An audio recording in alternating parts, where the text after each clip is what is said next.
Hey guys, welcome back. Today we're going to do issue number 6 of Justice Society of America from DC Comics by Geoff Johns and Dale Eaglesham and Ruy José.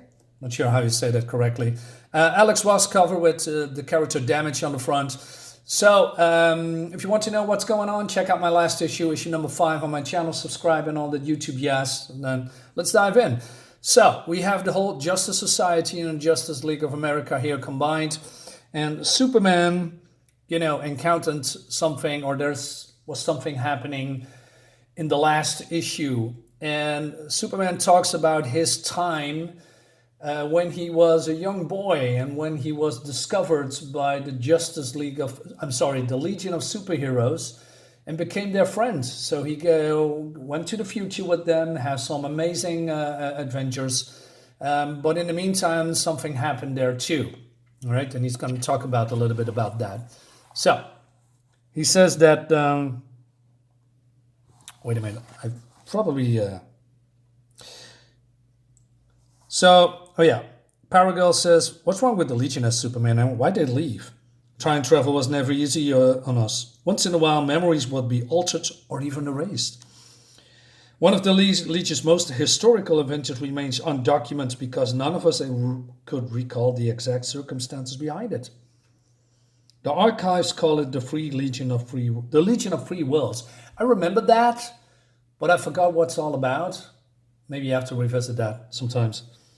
The last time I saw them was after the crisis. All right. So, and then he shows a lightning rod.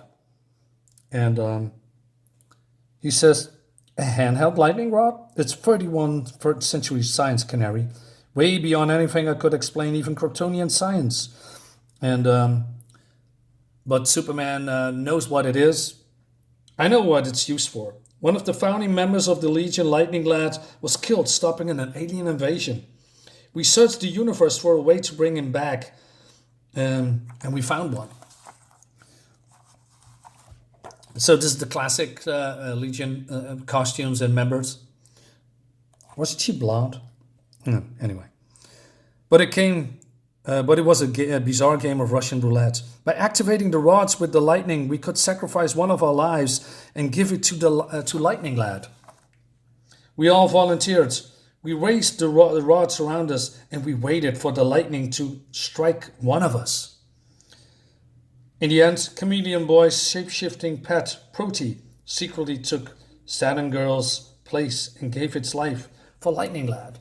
So Brian comes in and he says, well, that's insane. Our devotion to each other was unexplainable. You were kids, said Batman. No, Batman, we're Legion. Yeah, so he's still faithful to the Legion, and he should be, because they were real-life friends, right? Well, comic friends. And then we go to the Legion of Superheroes, to the members here, and they speak, something about what's going to happen. And one of them says, you should have told Cal. Told him what, Val? So Val is, Karate Kid.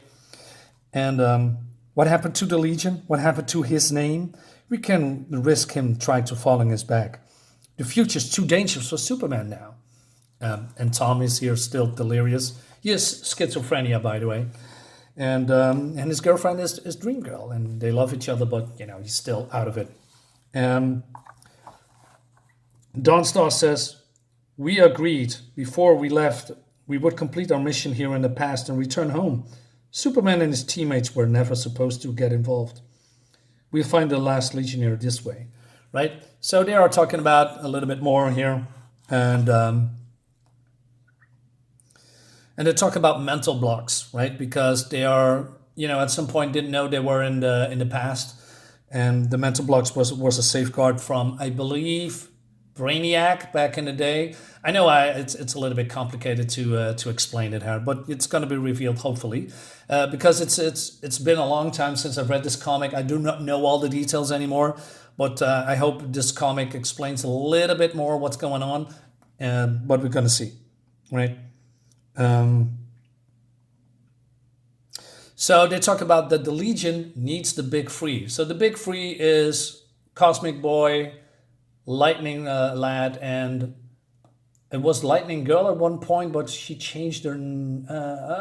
Was it Saturn Girl? Saturn Girl. Yes, Saturn Girl was basically the triangle, like Batman and Superman and Wonder Woman are now in this timeline, right? And they say they cannot survive without us. So they're going to the swamp, right? And Tom is still spouting gibberish. So Brim says Tom's still a couple of planets short of a system. Is it the safety blocks? I'm afraid not, Brim. The medicine of this time period is unbelievably primitive. They still use pills to help schizophrenia. I didn't know he was schizophrenic. He told me about it once. He said he spent years in the hospital after his gravity powers popped up. Brainiac 5 didn't give him the medical clearance to travel. That's why Tom tricked Colossal Boy and took its place. Since the time beam wasn't calibrated for him, something went wrong. I can only believe his unanticipated path to the past worsened his health problems. And what path was that? I can see it on his Val.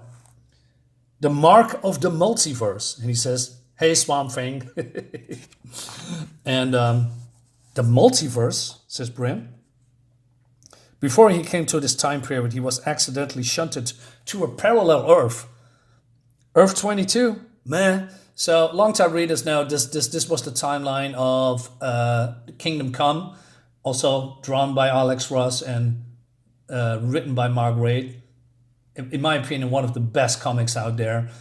Fantastic. Tom always did him call himself the unluckiest Legionnaire.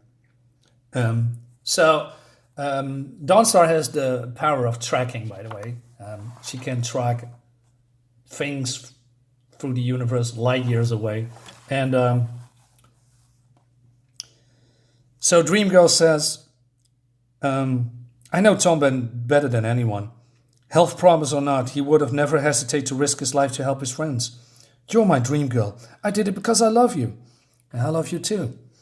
But then, so this is an awkward pose, a moment, because Wildfire here has a thing for Dawnstar, but I don't think Dawnstar ever, well, maybe once upon a time, but I'm not sure anymore. She is not interested in. And well, and it can happen because he has his bodysuit. He's not human anymore. He's just living energy. So yeah, antimatter for that instance. So Dawnstar says, hey, look alive, Legion, we are not the first ones to arrive. And then it sees that Liberty Bell talks with Wonder Woman about marriage, because he's married to Iron Man, right? And she says, marriage isn't a concept I grew up around, Jesse. What about Superman? You two were made for each other. He's unavailable. So that suggests to me that even though he's unavailable, she doesn't reject him, if you know what I mean. She still probably fancies him, or maybe they are, best suited for each other, right? And she says, how about Dr. Midnight? A little bit too quiet for me. And then she wants to hook her up with the new Mr. America, because he's a good-looking dude or something, right? So also Lightning, it's not Lightning Lad. What am I talking about? Black Lightning, Damage, and Iron Man are talking to each other, and they talk about school systems and all that stuff, because Jefferson here is a teacher. And you're in school, Grant? He says, no, I thought you were taking a physics class at NYU. Jess paid for it. I dropped it. Why? Soon as the teacher knew I was in class, he changed the course from modern alternative energy to what makes damage tick. Yeah, okay, I can see that. The jerk lectured everyone how my internal combustion reflected my damage profile. So, and then Jefferson offers him some private tutoring, and he's going to think about it. Some nice real world chattering while they're walking through the swamps, right?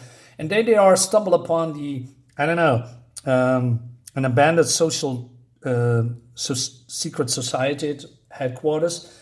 And I can remember that this was a secret base in the swamp for, the Society of Super Villains, if I remember correctly, with Luthor and Black Manta and Sinestro and and a lot of other old school villains. I saw it in the cartoons and even in older comics, which is interesting. So, but there is a sound. So Jefferson blasts his way in, and there is 3 girls talking to him. And he says, I don't like the mask. It doesn't bother me. Maybe it's this time period's Lightning Lad. So they approach him, and he says, is your name Lightning Lad? No. We're the Justice League and the GSA of America. Justice Society of America. We know who you are, Wonder Woman. Everybody knows who Wonder Woman is. Where's her cape? That's her daughter. And then they are having a panic. Would you two quiet down? And so basically they are freaking out, right? And they're acting weird. And then she says, calm down. Sorry for all the chatter. Sometimes I lose it, you know. I guess if the Legion isn't here, you have to do. Who are you? My name's Luorna Duorgo. Codename Triplicate Girl. Now, Triplicate Girl is a tragic character, somewhat. She was nice, bubbly. She lost one of her... well, it's not really a clone, I guess. They are actually real people, and they were connecting to each other. The other one was murdered, and she became Duo Damsel later. So Liberty Bell contacts the GSA and says, hey, we found one of the members, and she's just as weird as the others, right? And then Triplicate Girl says, the Legion has been sent back in time to prevent the world's first psychopathic, artificial intelligence from being born. One obsessed with the destruction of the superheroes. And then this machine comes alive, right? And she says, we need to destroy it. What of these computers? No, its entire base, he says. Because this is Computo. Computers are along like nemesis of the Legion, right?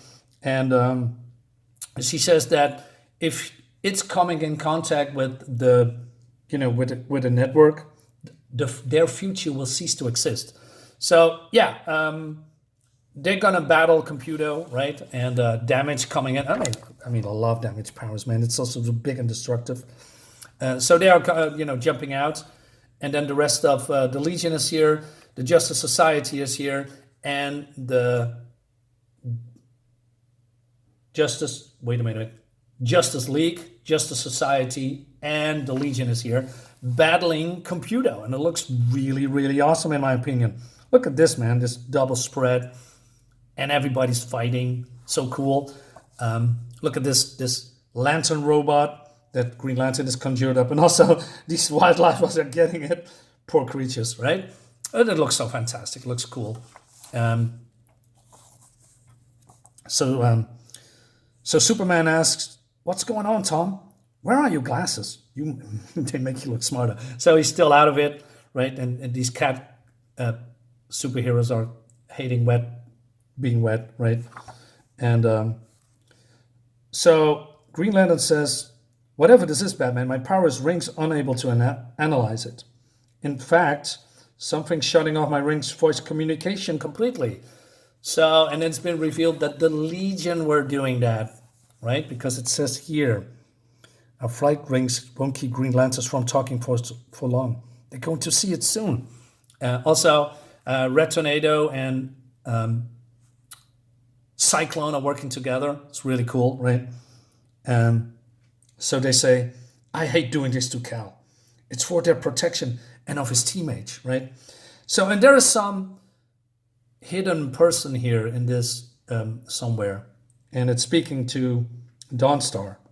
Created and they go away. Created and they go away. It's okay, you did great, but you can stop now. So, she's speaking, I believe, Interlac, activating this Legion flight ring. And then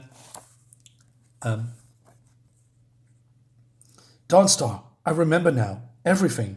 And Cyclone and Red Tornado talking to each other. My blood feels like ice. You are approaching 60 knots, Maxine. Your wind programming is syncing up with mine. My what's this? And even Sandman says, hey, I dreamed about you. And she says, most men have. Well, I agree. She's a hot girl, right? So Geoforce comes in and wants to destroy this thing, right? But then, these two are coming out, this society hidden quarter thing. This is happening. So one of the triplicate girls are getting disintegrated. That thing incinerated her. Everyone regroup. Kara, wait. So Superman just flies, floating there, does nothing. I've seen this before. This already happened. This isn't right. So he's using his X-ray vision, right? And he also talks to Kara and, hey, use your vision. She does that, and there is nothing. Nobody's here. It's all an illusion. Starman, where did he go? And so it was even projected in an infrared spectrum. I saw it. Her powers of deception are unmatched. That girl's? No, triplicate girl was never here, Dr. Midnight. And it was a Legionnaire called Sensor Girl. So Sensor Girl can do very realistic projections, right? And she was one of the other ones that, has been disappeared, and now she's been found somehow, right? And she has now the coordinates to find the others. And Wildfire says, the storm's coming. I love a rainy day. You know where to go. It's time to say goodbye. And good luck. And that leads us to the conclusion in the next one, in issue number 10. So yeah, I'm totally on board. I'm intrigued. Although this could be confusing for people that never heard of the Legion and what's going on and their past and what's happened with Superman when he was Superboy, going back into the 31st century, having all of these Avengers. I know bits and pieces. That's why I'm, collecting all of these Legion comic books, because I grew up with Legion, but I never had a chance to read everything or most of it. And that's the reason I'm collecting all of these Legion books, because I like the team. It's just fun. So guys, let me know what you think about this. I'm going to continue into issue number 7, and we're going to find out if it's the conclusion is actually good or not. But like I said, I can imagine why people are not really invested, because maybe there's too much going on and too much reference from things that happened in the 80s or 90s that's not really been told very well in this iteration of this book. So guys, yeah, see you next time, guys. Bye bye.